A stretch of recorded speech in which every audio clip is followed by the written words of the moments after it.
So Mike, we're going to load off a slide of an exploded Jaeger-LeCoultre 889. And this is just to demonstrate to you out there how difficult his job can be. It gets a little advanced when we start talking about these, and they don't give us a lot of information to work off of. This gives everybody an idea of just what we do have. And this is right there, the diagram down at the bottom. This is exactly what we have to work on, and pretty much shows the assembly, the order of assembly, lubrication. And the main thing is they assume already you know what a watch is, you know what a watch does, you know what all the parts do. And it's just, so you pretty much define your own order of assembly when you're working off a diagram like this, an exploded view. And I think knowing which lubricants to apply where does come at a premium. That's the most important thing too, because you have to know if it's high pressure, low speed, or high speed, low pressure. We use different lubricants. 889 uses about 5 different lubricants.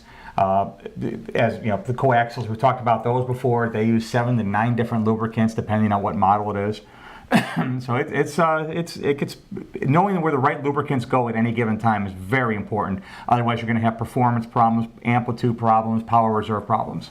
Now, indeed, a big part of Mike's job is not just being able to follow a diagram, but actually knowing what the parts do. Exactly. And that's the logic behind the reassembly. So, for those of you of a certain generation, think erector set, Meccano, bad instructions. For those of you who maybe make the 1985 cutoff for births, think Lego Technic.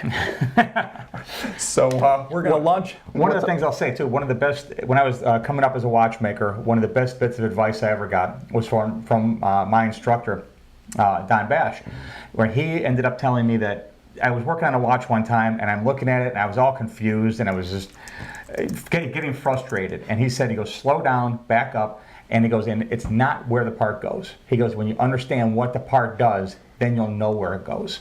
And it was just a totally different philosophy as the way I was just trying to assemble.